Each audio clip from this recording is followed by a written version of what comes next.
For the soul, there is no something called a health and unhealth. The soul is healthy when? When it has realized itself of who it is. So healthiest position for us, the Shastras say, is understanding that Jivera Sarupa Hoye Krishna Rati Nitya Das, that I am the eternal subservient of Krishna. This is a fact. And the Shastras say, realizing that or sabhritya. What does bhritya mean? Everything else is false. It appears to be reality, but everything is false. Only one thing is the fact. What is that fact? That I am the servant of Krishna. But having this material body with so much confusion, and we identify with the object. Instead of loving God, we begin to love objects.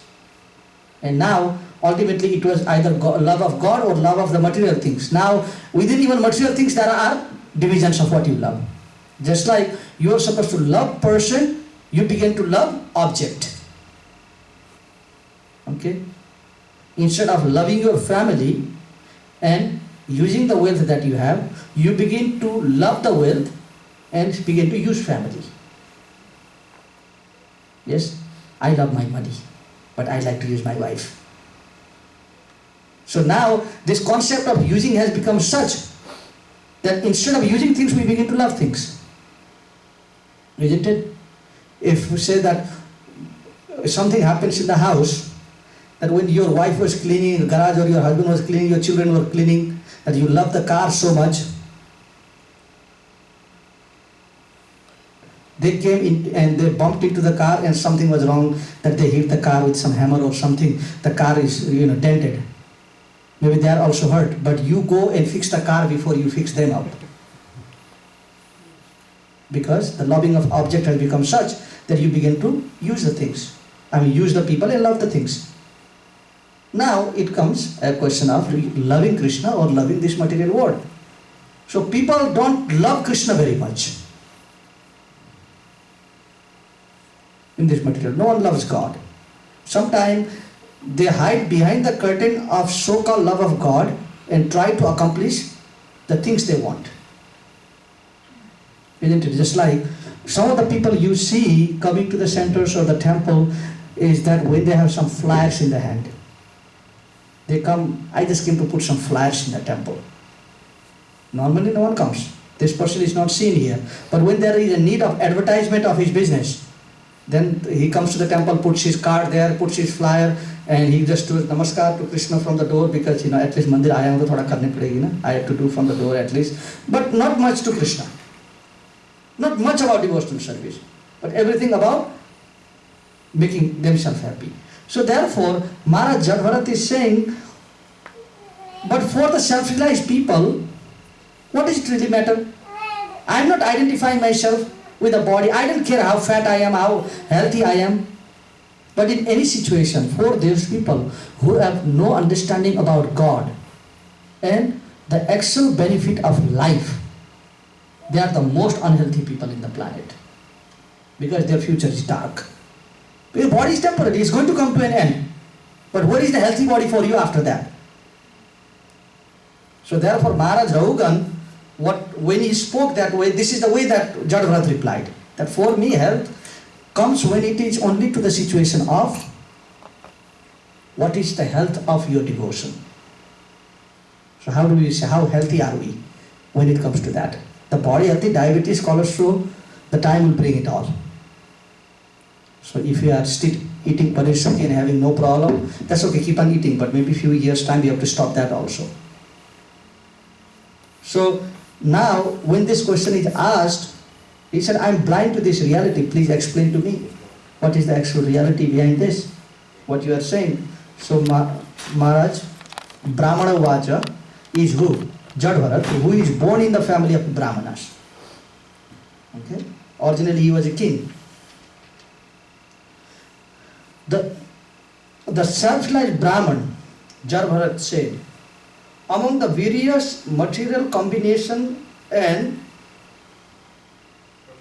permutation, there are various form and earthly transformations. For some reasons, these move on the earth, the surface of the earth and are called the palanquin carriers. Those material transformations which do not move are gross material subjects like stone. In any case, the material body is made of earth and stone in the form of feet, ankles, calves, knees, thighs, throats, head, upon the shoulders in the wooden palanquin, and within the palanquin is so called the king, Sauvira. The body of the king is simply another transformation of earth, but within that, the body, within that body, your lordship is situated, and falsely thinking that you are the king of the state of Sauvara. Okay, so this speaks a lot here. So he's saying the carriers, there are 4 carriers. Yes, 4 people having the palanquin. What is the combination of these 4 people? Like every creation is combination of earth, water, fire, air, ether, mind, intelligence, false ego. So the body is created of the 5 elements, that is called, that goes from most gross to subtle. What creates? So first part is what? Panchabhuta. First part is earth. So earth is more gross than water. Why? Earth you can smell. There is a fragrance of the earth. Water there is no smell. Okay? So earth is more gross than the water. Then second part is water. Earth, water and fire. Water you can taste it, but fire you cannot taste. So something is lost within fire now. One thing that the water has. So earth, water, fire. Air is, the fire has a form. When it reaches to the air, the form is also lost. The air has a form. So you see how Krishna has made an order of these 5 elements. The most gross is earth. Then comes the water. Then comes fire. Then air. Then comes ether. You can feel the air now. When the air is blowing, you can feel the air, but ether you cannot. So it became the most subtle now. Then, more subtler than ether is the mind. And more subtle than the mind is the intelligence. And more intelligent, more subtle than the intelligence is the false ego. Okay? So, these 5 elements that are called earth, water, fire, air and ether are brought into motion by the help of these 3 elements. What are? Mind, intelligence, false ego. Okay? These 5 elements have any meaning when these 3 elements bring it to motion. You understand? When the mind is not focused, when person's mind is not there, he has become crazy. Even the body begins to not function anymore. Just like the mind is not there, the intelligence is not working properly. Right now, if somebody brings you a chili and gives you in the hand and say, Prabhuji, this is prasad, eat. There is a distinction power. But when the mind and intelligence is lost, sometimes the person will put anything into the mouth. Just like if a child, a year-old child, okay, everything becomes the object of the mouth. Anything. The toy, the diaper, the candy, even the stroller, anything that can come into the grab of his hand becomes the object of taste, because the intelligence is not grown for discrimination yet. You understand? So Maharaj Jagabharat is basically saying, my dear king, you tell me in reality, what is the difference? Now there are 5 elements called the earth, water, fire, air, ether that are walking in the ground in the form of your palanquin carriers. Okay? And now another combination of earth, water, fire, air, ether is in the top of the palanquin, that is you, my dear king. What is the difference? Is he talking the fact? The combination are both same. You are made of a mind, intelligence, false ego. But now, what is shaped or how it is shaped, that is important. Now, when you took birth in this world, you took birth in a very sophisticated family. Okay, your birth came to be in a very sophisticated family, although being the combination of 5 elements. Therefore, you became the person in the pallet queen. Somebody takes birth with a combination of these 5 elements, but they don't take birth in such a sophisticated family. Then they become the carriers. But in a reality, what is the difference between the king and the carriers? You know what is the difference? In reality, anything different? So nothing. So therefore, again he gives an example. As me as a Jad Bharat. How come Maharaj Raugan has this big name in his family? Because he comes in line with Maharaj Bharat. He comes in that heritage. The same Bharat who becomes a deer and now becomes a Jad Bharat also. Because he was born in the family of Maharaj Rishabdev, he became so celebrated that the entire planet was respecting him. Yes? Now, taking birth in the family of Jad Bharat, in the family where there is no wealth, nothing, he becomes the carrier. He said, my dear king, this is changeable situation. You never get, no one, gets carried for all of his life. There is a saying, every dog has his day. So my dear king, it's your day today that you are being carried. But it doesn't take too long for somebody to come from that position to this position. Because who was in that position before? Who? Me, I was in that position and I fell down. And today I come to the position where I am having to carry you also. So therefore in this material world, why you identify with somebody being a king? Why you identify with somebody being a servant? In reality, everyone is a servant. But some people accept the fact. Some people accept the fact that we are servants of Krishna and get into that service of serving God. But some of us still have that objection. Instead of working in a company and the boss says, the owner of the company says, you know what, I want to give a big party to the entire people, all the people that are working in my company. Can you help me to arrange it?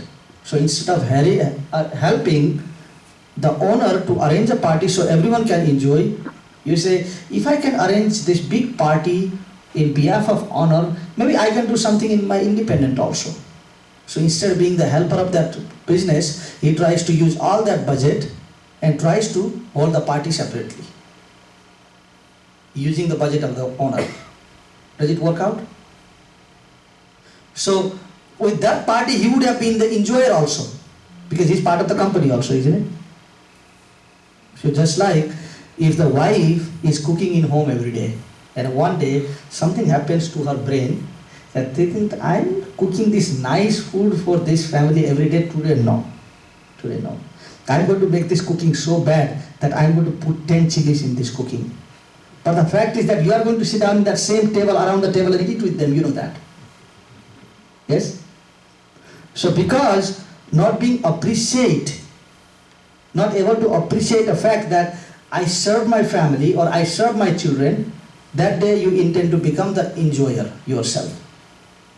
Then you created a havoc in that system. So what happens? You sit down with the family, you put a chili in order to punish your husband because he eats too much every day. So today I'm going to teach him a lesson. But you end up eating the same sabji with him. Isn't it? So any object that we enjoy in this material world, you think that we are going to get anything different? We'll have to face the damage that we have done. So better just be careful with everyone.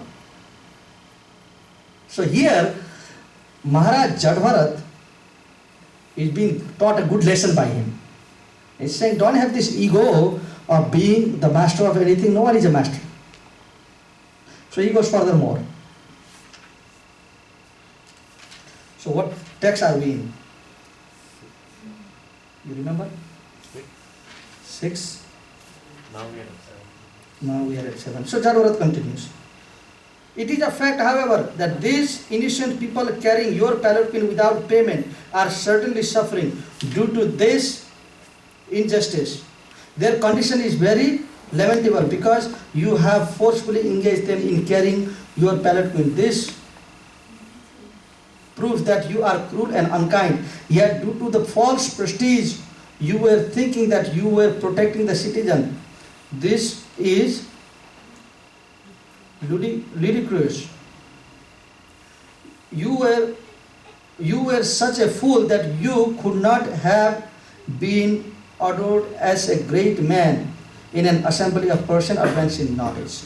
So what we have is, maybe the king was in such a level that he thought it was my right, that because I am the king, it is everyone's duty to serve me. He's saying they are not even paid. Now, they must be paid because they are hired. But the thing is, he was picked up from street. Like, he never had went for a job interview, did he? That, we need a palanquin carrier of the king, so are you qualified for it? So no job interview. He said, I never wanted to come and serve you. You forced me to come and carry you. He said, you are such a cruel person that using this good citizen in your service. Is that right? So in this way the discussion goes on. I'm going to skip some.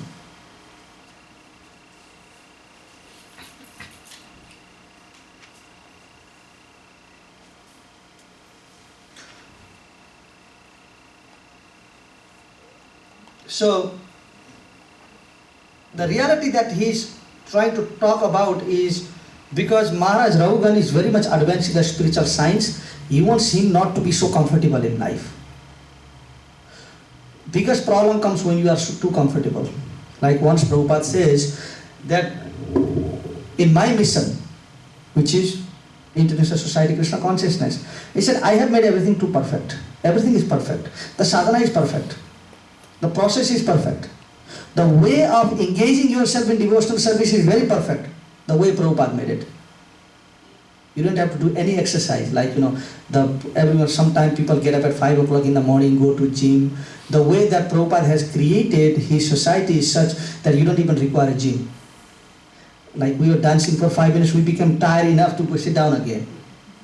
Because the process of devotional service that he has given in such a way, 4 o'clock, 4:30 in the morning is the Mangal Aarti, and there is so much dancing.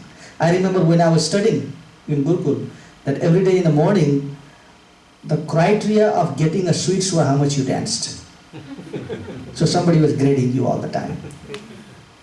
So, Prabhupada, before he left this world, he says that in Vrindavan and Mayapur, whatever sweets you get in the morning time, because there is a big sweet offerings, he said it must go to the Gurukul kids. So the school that he has opened. He said morning sweets, no one has rights. He said it must go to the children. So there was a system that he made. So since Prabhupada left, all the sweets were coming. But within even Gurukul there was some type of system that who gets the... Now there are 4 types of sweets that we get. We call the Rasmalai. Okay, 36 pieces of Rasmalai that came to our group. Then there was 36 pieces of Rasgullas, 36 pieces of Sandesh, and 36 pieces of Barfi. Now, of that, Barfi was always the desired object by everyone. So what they would do is they would put in a group, because we are 100 of us. So they can't give Barfi every day to one guy. So the criteria was, okay, this is the group, so they divide in the group. If this gets Barfi this time, next time they have to take Sandesh. So like that there was a system. So ultimately they thought, no. Prabhupada said that the boys who are very enthusiastic in kirtans or their devotional activities, they should get the best ones. So they decided. So the criteria of that was, we had 4 teachers in the 4 side, they were just grading the children based on how high he jumped, how much he's dancing, what time of his dancing he's up in the air. So based on that, every day was a party. So in Mangal Aarti, you see when you go and stand next to the temple, the Gurukul guys, they are not, it's like, the devotees, the older devotees who go attending the service, they are sleeping almost, because they are in their chadars, they are in their sweater because it's cold, because they are not dancing.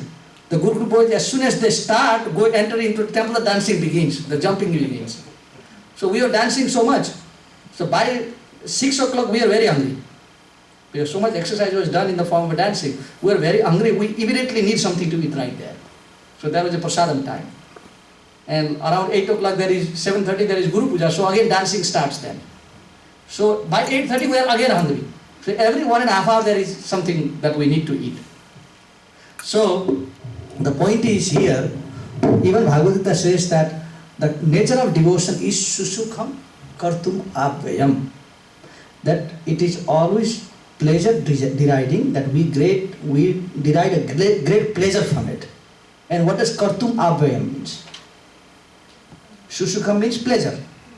Okay? Always deriding a pleasure. And kartum abhyayam means wanting to do more. That I want to do it more. So that is the nature of devotion, Bhagavad Gita says. Rajavidya rajaguyam pavitra midamuttamam prataksha bhagavam dharmam susukha kartum abhyayam. If you do it right, it's a nature of devotion, that it increases your desire.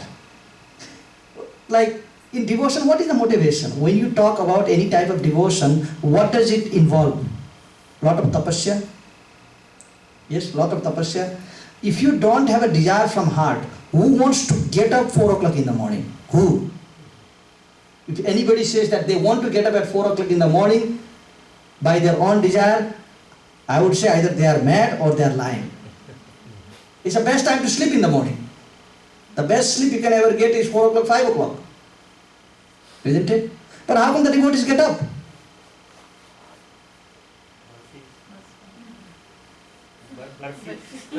No, that's for us. Okay, you tell me, what about you? You drove about 30, some devotees 40 miles. Why did you come here? Because of this reason why Krishna is saying, Susukham kartum abhyayam, that it gives you a great pleasure. Yes? And it gives you a sense of kartum abhyayam, that I want to do it, I want to go, I have to go. That every other reason is defeated by one reason. What is that? Interest to engage in devotional service and willingness to attain the process of devotional service. Say that if you don't attain any of this religious ceremony for 1 month, do you feel comfortable within yourself anymore? You don't. You feel like something is missing. Kuch ho raha hai yahan par. Why? Because Krishna is saying this is the nature of devotion. Susukham, it brings a pleasure onto you. And kartum abhyayam, it's not that, oh, it was nice, so I didn't have to go next week. No. When will the next week come now? So again, you are willing to go for the next part.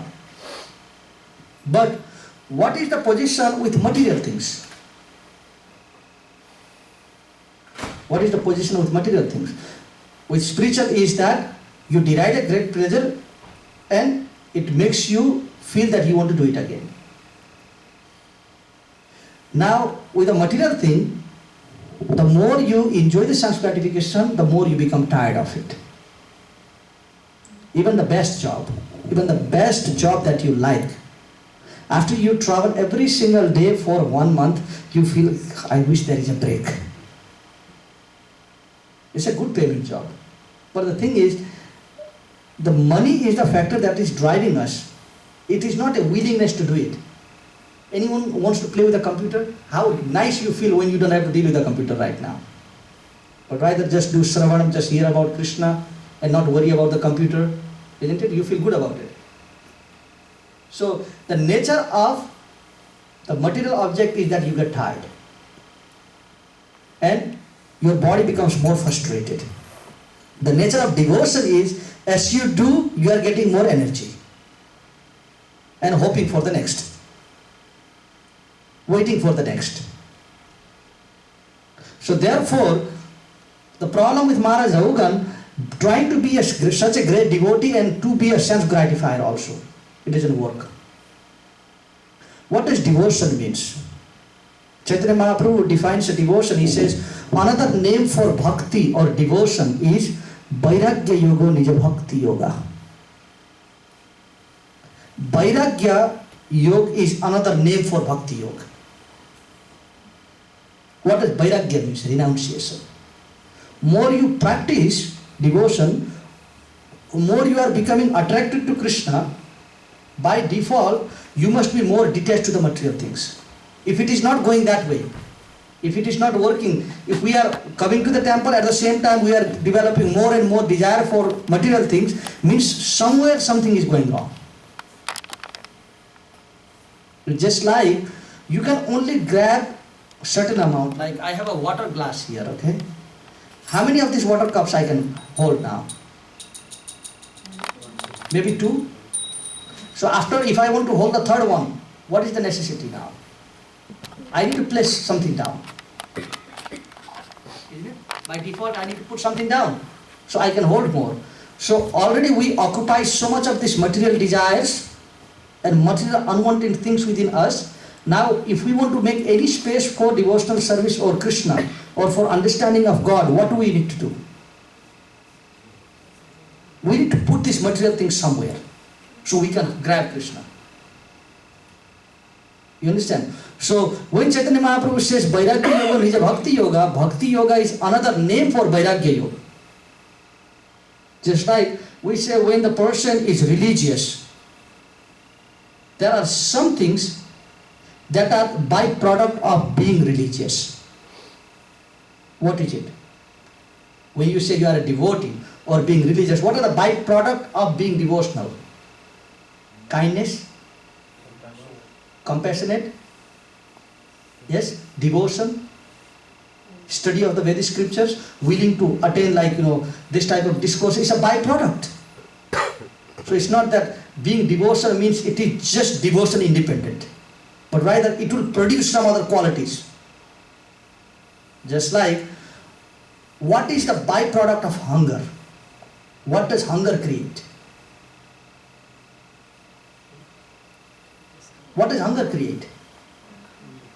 If you are very hungry, how do you understand the symptom of a hungry man and the totally, completely filled up man?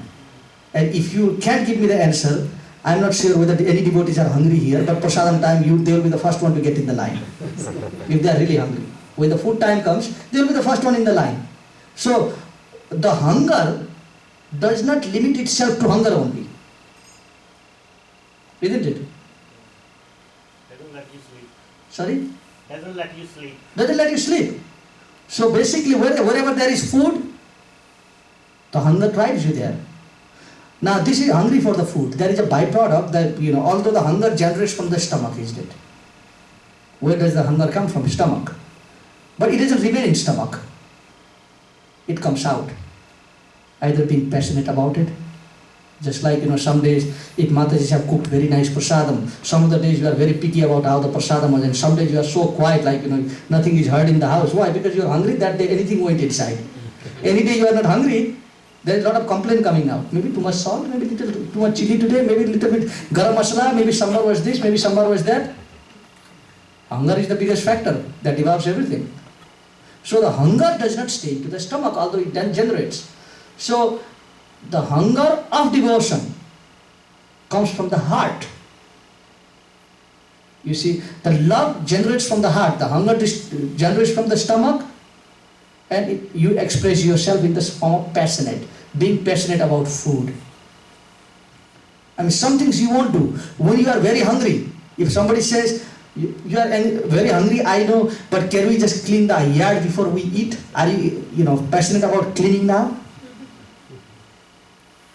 That doesn't happen. So hunger means you are passionate about the food. Okay? And love means you are passionate about what? The object of your love. So if we say that we really love God, if we say we really love Krishna, you think that love is going to be in a plate of prasadam?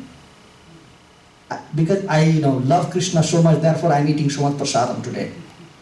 Or I'm eating so much food because I love God a lot. Yes? I'm eating so much meat today because I love the creation of God in the form of the animals. How does that sound? Is it right answer and logic? So compassionate is turning into Daya Bhute Sadaluttam, the Shastras say. That when you really say I am compassionate, you will give a rights to everyone for their life. Because you are compassionate about everyone's life. Yes? So when you say you love God, I'm sure if you really love your family and children, even they will make a joke out of you. If you tell your daughter or your son, Beta, I love you so much, Betty, I love you so much, or you tell your wife, I love you so much, but you have been saying that for last 10 years, not even one gift has ever come to the house. So how do you reply the logic of love? How do you reply the logic of love? The Shastras say the logic of love is dadati pratigrinati guyam akhyati prikshati. You reply. The Shastras say, reply kindness with kindness. When somebody is kind to you, you reply in a form of a kindness.